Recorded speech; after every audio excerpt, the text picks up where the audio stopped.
just going to quickly wait for a couple more people to join in here. We've moved this update now to once a month. So Matthew is here. So we've opened it once a month now. This is your opportunity to ask any questions that you may have. Matthew, why don't you share your screen while I'm taking care of this? But yeah, the idea is to ask any questions. So far for the year, we've had a decent sized pullback. The markets are recovering, but what we have been doing is we have been buying aggressively on this dip. The good thing for us is a lot of new money has come in the last few weeks, a couple months, and we're deploying that new money. So if additional money comes in, it's beneficial for all unit holders because it allows the fund to buy at low points. And that's exactly what we've been doing. Now, can the markets go down a little bit further? Of course they can. But our purpose is we're buying. Now, our fund has a higher beta than the overall market. What beta means essentially is volatility. Our fund goes up and down more than the entire market does. That being said, this year's a negative year. So theoretically, we should be down more than the market. But as of yesterday, we're beating the market. The NASDAQ in Canadian dollar terms by about half a percentage point. So that's really good because, again, we generally tend to outperform on the upside when the markets are doing well, and we tend to underperform when the markets are doing poorly because we hold more volatile positions than, let's say, the NASDAQ 100 or the NASDAQ itself. Okay. So, Matthew, now that Let's we're done get that, going then. Yeah, so thank you guys for joining. We'll get right into it. It's actually a pretty good time. May is right around the corner, so let's see if we can get this going. We're going to talk about a few things today here, guys. First of all, VIX in the stock market. We are seeing obviously we're seeing elevated levels of VIX for quite some time now, right?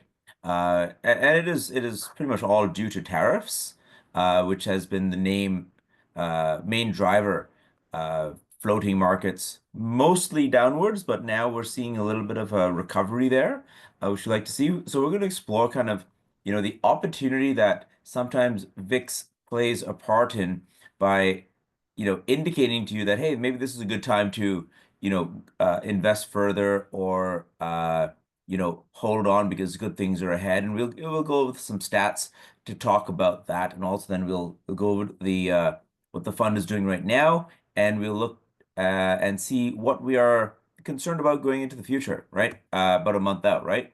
So guys, VIX index, in my opinion, it's super important to kind of monitor this to see where we are at. Like, we have our technical indicators. Obviously, we are monitoring, fundamental levels and PE multiples within the underlying positions. But VIX is no less of an indicator there, right? We want to see when things are getting a little bit greedy in the market, right? And when you see that number go higher and higher and higher, we get very, very concerned that, hey, there's obviously a downturn, and we see that numbers get lower and lower and lower. We get very concerned that, hey, listen, bad things are on the horizon for whatever the case may be. Right now, we did see VIX shoot up a heck of a lot once tariffs began to, I guess, materialize more. I don't think they have fully materialized broadly yet, but that is underway, and we don't know what the landscape looks like.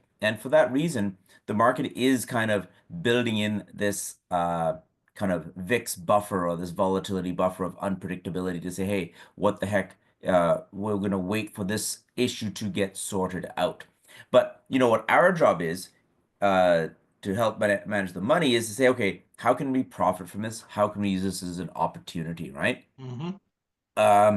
So let's continue on here. We saw before this whole downturn, we were in this kind of moderate range here, this kind of 15 to 20% VIX. And for those of you who trade on your own, yeah, like this is it's sometimes a little bit tough going here at that level, right? Oftentimes we like to see this, 20 to 25%. And quite frankly, sometimes people get scared at when it's above 30% because then you don't know, are you going to have a redo of the COVID crash when things went to like 86%, when VIX went to 86%, and you really had no idea where the bottom was, or like, do you like to trade in a comfortable range? Oftentimes, us included, we like to trade in a bit of a comfortable range. But again, this begs a heck of a lot of uncertainty. And Well, when that also that being said, Matthew, generally speaking, when you're buying stocks when VIX is elevated, right? So it goes back to the old Warren Buffett quote: "When others are fearful, be greedy, and when others are greedy, be fearful." Matthew, the share screen went away. it went away, Yeah, I can't see it. Anyways, when volatility is high, i.e., over 25, over 30, generally speaking, that becomes an opportune time when one looks down the road. So if you were to look at a year, two, three down the road, generally speaking, those are good times to buy. Now, there's no guarantee that the market won't continue to tail off or contract some more. We don't know that. But we do know is historically when you have high volatility, it's advantageous to buy and to write puts on high quality stock, and that's exactly what we did. Now, when you're having a volatility number of 12, like we did in the winter of 2012, you're not getting paid a lot of premium, but you are benefiting from the market going up. So what we have been doing as volatility reached north of 50 here, and right now it's in the high 20s. We've been buying and we've been writing puts pretty aggressively. And that's benefited us so far. So let's keep going, Matthew. yeah. Again, almost entirely right. Higher volatility um, provides good opportunity, right? And we can see here, like, what VIX tells us about the stock market. When volatility is higher, yeah, you're looking at a stock market that can, really, really, outperform or underperform. And the reason why this chart has like a plus minus next to it is because you quite frankly don't know which way things are going to go, right? But you do know at those levels of volatility that history has told us that they're going to go in one way, a heck of a lot, a significant amount, right? When volatility is high, and guess what? When volatility is low, they're going to go in one way or the other, but at a much, much smaller rate. Okay. And this is an interesting way of seeing it, but certainly something that we do take to heart. Um, Here we have, VIX demonstrates that volatility tends to rise on selling. Yes. And why does it rise on selling? It rises on selling because people are uncertain where these positions are going to end up, right? We've seen that in several kind of issues over the last 3 months, I would say, to say, oh, look, things are selling off. We don't know where the bottom is, and maybe things start to continue to sell off and create a little bit of contagion in the market, right? So, selling begets more selling, and that also begets a higher volatility number because we're saying we don't know where the bottom is, and that lends to an increased level of uncertainty. Now Yeah, I just want to, Matthew was talking to your point about selling begets more selling begets more selling. Okay, so oftentimes the short run, the stock market can be very irrational. But this is where there's a tremendous amount of opportunity in that irrationality. Okay, so what happens is the market will start selling off because of some bad news. In this case, it's been the tariff talk and the talk of economic damage as a result of these tariffs. Okay, so people start selling and they start moving into safer haven assets like bonds, etc. Okay, now what happens also is people use margin. So you have a lot of people who are now getting margin called. Then the majority of trading done is algorithmic trading, means computers just trade. So at the same time that you're getting people selling and moving into bonds, you're getting people who are getting margin called, and then on top of that, you're getting short selling. So that causes a lot of downward pressure on the stocks in the short term, right? And if you look at peak to trough in the NASDAQ, for example, we had a 26% decline. We're at about 17 or 18 right now, but 26 is a big drop. And that was that was only a couple of months. So it dropped very quickly. But like I said, oftentimes it becomes irrational. So when selling becomes irrational, you can pick up some stock at some great prices, right? If nothing has fundamentally changed in the company, that's what you want to be looking for. So volatility right now has been extremely high, but we believe we're taking advantage of it. Yeah, it's a great, and in my opinion, it's a good indicator as to kind of when to take advantage. Of course, the requirement there is that we have cash on hand, right? Here are the statistics for the magnitude of market corrections, right? We saw, in the recent past years, the coronavirus, 83% is when the VIX is the level the VIX hit, which was like absolutely terrifying at this time.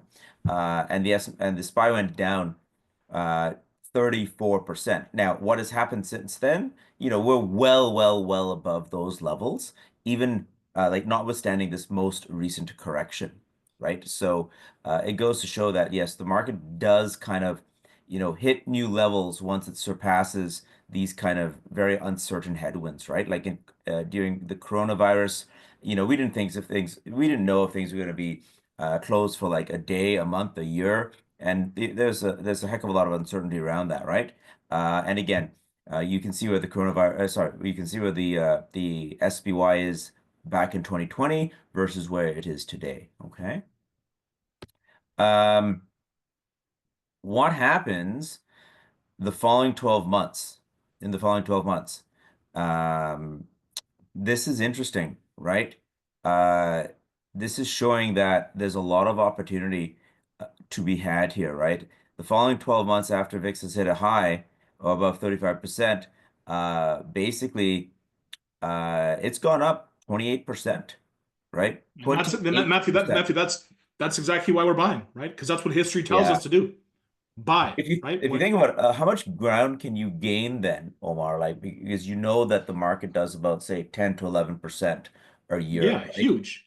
Yeah, And huge. And now you have an opportunity to do a 30% here or 28% here. yeah, Um, yeah. that's very encouraging, right? So, there's a saying that, it's not timing the market, it's time in the Time market, in the market. Yeah. right? So it's like, we're not too concerned about, hey, are you buying any issue at like $100 or $99? It's like, okay, let's get into this exposure because in 1 year's time, the inevitable question is, do you think the stock is going to be higher than it is right now in 1 year's time?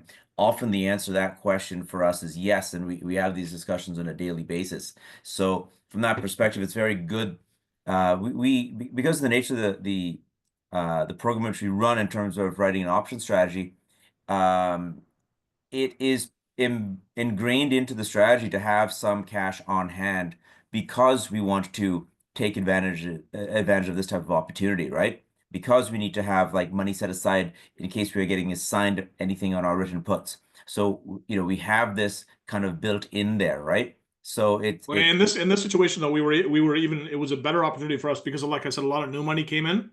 But if you look at the returns, and this is the S&P 500, okay, which has averaged about 11% a year for the last 50 years.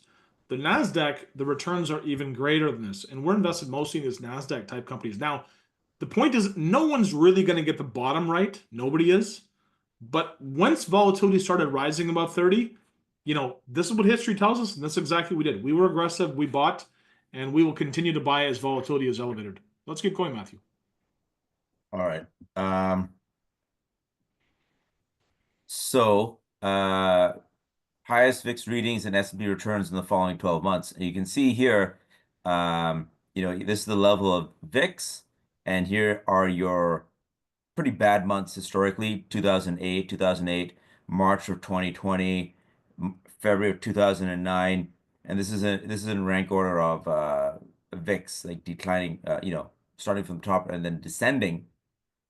And you can see, what kind of outsized returns, like granted, not a crazy amount of return on the S&P in November October of 2008, but certainly in every other instance here, well into double-digit returns, Yeah, well 12 into. months following. And And, one is the S&P 500, one is the MSCI World. So it's a composition of all the world stock markets. yeah, so this is an encouraging type of sentiment here. Um, and you Now, can see Matthew, here. I'm just VIX peaked at 52.33 about a month ago. Okay. So are we going to So get like the answer to follow that comment? Are we going to see a yeah, 54% return? we'll see. That's the big question, right? Yeah, we're going to see, right? Let's see what happens, right? Yeah. Now, I But mean, every one of these returns have been quite spectacular, right? oh yeah, yeah. Now, guys, like this, one caveat with these numbers, right, is that that's from likely a trough to peak, right? So that when you're looking at an index per se. Indexes usually are quoted like on an annual basis. So like what it started off on January 1st versus the end of the year, December 31st, right? Is that going to be exactly this kind of the same thing? Probably not, because in these cases you didn't have a peak VIX number directly on January the 1st, right? So, but again, what they're saying is, when at the time VIX hit that level, that high level, 1 year out from that date, these are the returns that we're seeing, right? So, and you can see, like, listen, you want the steady Eddie type of return here, guys, like that under 20, you can see kind of in line with historic norms, right? Uh, 9 and a bit percent, right? Damn close to 10. Once volatility starts to really go up a lot, you see that, hey, listen, like more is demanded from the market in terms of return, because your risk and your uncertainty are just that much higher, right? And these are spectacular returns, Matthew. It just tells you, it goes back to, remember that thing again with Warren Buffett says, every time the media is trying to scare you and telling you it's the end of the world and this could go wrong and that go wrong, this is what history tells you, right? When others are fearful, be greedy. There's your fear right there. There's plenty of fear and there's plenty of evidence to say what happens a year after the fear. So we're going to take a look today what's going to happen a year from now. Now, we were buying when VIX was at 35, when it was at 45, when it was at 52. We bought all the way along because no one's going to know the exact peak of VIX, okay? But history is definitely on our side, right, Matt? History's on our side. And quite frankly, this is a lot of this portfolio management is an exercise in data and study, right? And it's these types of studies that help people make better decisions, right? So our job is to take it all in and allocate accordingly, right? So, certainly this gives a lot of comfort around that. Let's continue on here. So that's what lower male VIX is exceeded 50% less than 1% of the time since And 1990. we just happen to get it now. So there you go. Exactly. Yeah, so 35 years in the running, less than 1% of the time, right? S&P has always increased in the next 1, 3, and 5 years, right? And I'm quite excited to see this, because not only do we have this kind of VIX phenomenon, also we have tremendous change in technology through AI, through self-driving, vehicle electrification, and so on and so forth, right? Now, yeah, we do absolutely have a headwind with tariffs, so 100%, and we've begun to see, literally today, like Microsoft earnings came out today, Meta earnings came out today. Not much word on the tariff front from that perspective. They kind of avoided the guidance there. Satya Nadella simply said he would, they would adjust accordingly, type of thing. But again, strong. They still have some quite strong earnings, right, through those first 3 months, Jan, Feb, and March. So we'll see if this persists with the earnings season this round. But I would say, the time to look at earnings to see if tariffs really hit them is towards the rest of the year and into actually the following year. That's when you really kind of see, will have a better flavor as to what the impact was there, right? Getting back here, average returns of these periods, 35%, 55%, 129%. When you have this 129%, this could be like game changing, right? And this is the S&P 500, Matt, not the Nasdaq. Yeah. The Nasdaq is going to be has historically even been greater than this.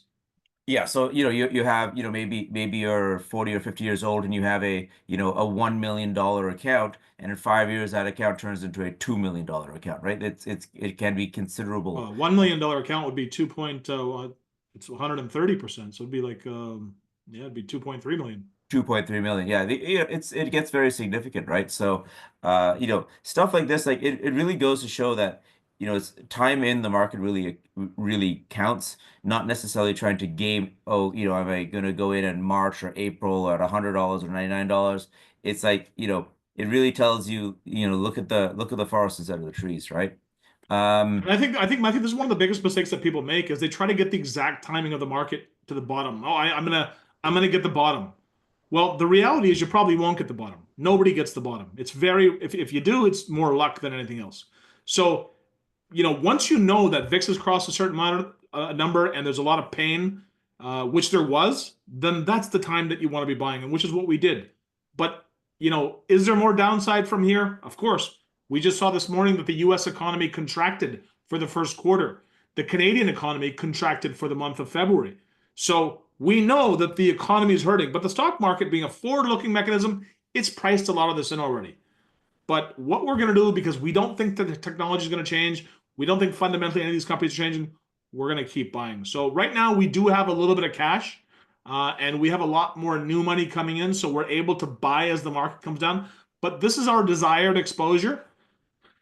So during the remaining bounce, you can see 95.9% is the exposure. There's 4.1% left over. That's cash. We added to almost all of our positions except for Tesla. We did not add to Tesla during the market downturn. And the reason is simple. Because of all the political involvement that Elon Musk has been in, we'd be happy to keep that number closer to 10 or 11%, which is where it's at right now. So we didn't sell any of our Tesla shares, but what we want to do is just reduce our exposure a little bit through new money coming in, and which is what we've done, because there's a certain intangible that you can't measure for. What if Elon really upsets the Chinese and the Chinese kick Tesla out of China? We're gonna have a problem on our hands. And having 14% of the portfolio exposed to that is a little bit more risk than we would have wanted. So we dropped it to 11, and maybe it'll drop a little bit lower from there. But the other positions, as you can see, we added to pretty much every other position, and we added quite aggressively. So that was nice. We were able to buy, like for example, we were able to buy Amazon, for example, at $165. We were able to buy Google in the 140s, high 140s. We were able to buy Meta in the high 400s. We were able to buy a lot of TSM. Nvidia, we bought all the way down to $88. So we were adding a lot to these positions, but we did not add to Tesla. Okay. Yeah, I mean that being said, like I do want to point out that Tesla's I think is like 3% or 2% of the Nasdaq, something like that, right? 3%. So we're very comfortable having an outsized position there. We can certainly benefit from what we think Tesla's going to do in the future. Just we wanted to tone it down from that 14% until this kind of Doge thing wraps up, and his notoriety reverts back to hopefully fame and not notoriety. But again. We're going to keep monitoring that situation. But again, we are very happy that it is still an outsized position, but less so than, the original target for now. But, on that same note, Omar, I think he has given his notice to Doge recently. I think today another article Yeah. came out to say he's Yeah. going to be out of there. Thank God. But anyways, there's a lot of ground to make up for. There's a lot of ground to make up for. Him Yeah, just because resigning is not going to be enough. I think it's going to be him resigning from Doge and distancing himself and having tangible benefits manifest themselves in what Tesla is doing. A lot more needs to happen rather than just simply saying, I'm not doing this anymore, right? yeah, it causes us a bit of problem in the sense that what problems does it cause us? Okay, there's brand damage, right? So are people going to be as inclined to buy a Tesla vehicle as they were prior to him joining Doge? No. Anytime you involve politics, you're going to alienate a certain amount of people, and that's exactly what's happened here. So that's why we've reduced our exposure. But as far as everything else is concerned, like self-driving cars, the energy business, it doesn't really matter. But there's going to be some healing to do on the brand, and we're hopeful that that gets done pretty soon.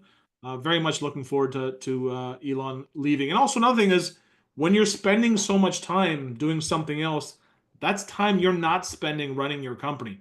So I'm really looking forward to him getting back and Robotaxi launching in June. That could be a catalyst for a substantial run upwards, and we're looking forward to him being back at the helm. Yeah, I mean, even to today's article, they were saying, he's going to tone it down to 1 to 2 days a week. And I'm like, well, that's still considerable, right? It's not nothing, right? Yeah. So, yeah, there's some runway there for Tesla there to prove it's doing better and better things with Musk back at the helm. Okay, so in terms of what this looks like, we have a bunch of written puts outstanding. It's about 1.8% of the portfolio there. We have bought directly as well when we thought things were very, very low. So, we definitely did allocate at those points. We do have 12 stocks, including IBIT, nice manageable amount well thought out positions from our perspective.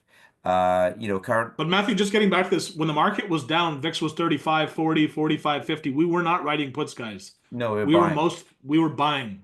Because when you write a put, you're going to get the most you're going to get as the premium. That's it. That's what you're going to get. So let's say, for example, Nvidia's trading at $90 a share. Well, we write a put on that, a 30-day put roughly would at that point in time, even with the elevated VIX, was paying us around $6, $6.50, which is a nice return. That's about Mhm. 7% return for the month. However, buying at 90 and now being at 110 today, well, that's a far greater return. And then apply that to pretty much every stock. So once VIX reached over 30, we were just simply buying. Now that the market's recovered a little bit, which it has, we've also started writing some puts in there because volatility is still elevated and we were able to buy quite low. So if it does go lower again, well, then we'll be able to take advantage of the downturn because we've written puts a little bit out of the money. So, for example, if you've written a put on let's say Nvidia at 95 and you got paid $3 to $4 a share, well, if it gets put to you for 92 or 91, 93, we're happy with that spot. But we might not be as happy with the 110 that it is today. So that's why we're writing puts. If the numbers go extreme again and volatility spikes again really high, we'll probably be buying again as opposed to writing puts. Correct, Matthew? Okay. Yeah, absolutely. I mean, yeah, you can see that you know, just last thing, like short dated puts usually about 17 days. Want to see what's in store for May. May, you know, historically a turning point month in recent history, not so much. But again, lots of different things have happened in recent history as well. Let's continue on here. So yes, this fund is eligible to put into RSPs, guys, as we know. You know, it is a higher risk, higher return expectation type of fund. As all of you probably know, you know, if you these stocks, we believe that these are, you know, the best stocks in the world based on what they do. But again, they're a lot of their theses are yet to play out. But you know, they're all profitable stocks, very comfortable. They are best in class as far as we are concerned. But again, the longer time horizon is probably a reasonable thing to do. Make sure you have a longer time horizon when you invest in this type of fund, right? All right, let's continue on here. So what's into May? As I was saying, strong month, defensive sectors performing well. Timing is everything when you're talking about seasonality, right? Like you're looking like last 3 years versus last 50 years. It is a very different kind of, it's something that's going to yield very, very different results here, right? You know, in the Thackeray book from, you know, that 50-year average, you know, Nasdaq is producing a gain of 1%. 61% of the time. Not bad, not bad. I think, in my opinion, I think seasonality is going to take a backseat to tariffs for the foreseeable future, right? And by that I mean at least until the end of the year or until something changes fundamentally. I think all things are going to take a backseat to tariffs, right? Include you know, earnings are coming out now, and what are we talking about in earnings season? Not really what the earnings are coming out with, but what are they saying about tariffs, right? Like, yeah, we care about, you know, did Microsoft beat or meet or blow through expectations, et cetera, et cetera. But we're also talking about what was the impact of tariffs? What did they say on tariffs? Like, people are asking these questions. So from here on in, I think, yeah, tariffs are going to be the kind of input that's driving the market until they are not, right? And I don't, you know, looking at the supply chain, I don't know when that's going to happen, right? You just simply don't know. We're going to have to monitor the situation economically and fundamentally within our companies, right? And again, you know, rate cuts expected both in the United States and Canada. Canada, of course, you know, we finished an election, so we'll see if there's any. They are supposed to be acting independently. You know, the Bank of Canada and the Prime Minister, because they both kind of have different agendas, but you know, overall arching same kind of goal. And in the United States, same kind of system there. However, you know, in the United States, when they're dealing with tariffs, and in Canada, we're going to have to, you know, policymakers are going to have to be adjusting for the impact of tariffs. Last I heard, Tiff Macklin was saying that, you know, it's kind of too soon to tell, and that it's going to be like a, you know, continually ongoing process to monitor this situation. Same goes true for the United States. The last we heard, the president and Jerome Powell are on good terms, as there was no indication that he was slated for the chopping block, and that actually caused a big market rally last week. So we'll see how that goes going forward, but certainly things to monitor. If there are a lot of tariffs that are going to be put up, that puts the the central banks in a precarious predicament, because if you lower, tariffs could cause inflation, and if you lower rates, that may actually increase inflation as well. So, but is it time to increase rates? It's going to be a very, very, it's going to add on another layer of challenge to these policymakers, right? So, there's a certain amount of scrutiny that is going to be required by all market participants, and see how that plays out. Okay, guys, here's our contact information. Omar, myself, David sends his regrets today. But yeah, if you have any questions, please reach out. I've spoken to a whole bunch of you, and Omar's spoken to even more. We are happy to help. If you have any questions about the fund, or wish to start something up, please reach out to us. Omar, anything else in conclusion? No, that's it. This is a great opportunity for us, guys. That's the way we're viewing this current market downturn, and we're buying aggressively. And thank you for all your support for all you guys who are putting new money in. This has been a great opportunity for us to buy low, and we expect a pretty good outcome according to what history has been. So very, very happy. Guys. Can't thank you guys enough for being part of the Theta team and contributing to the portfolio. We're looking forward to some spectacular returns in the years ahead now. Thank you, guys. Have a lovely afternoon, guys, and we will see you next time. Bye. See you guys. Have a good night.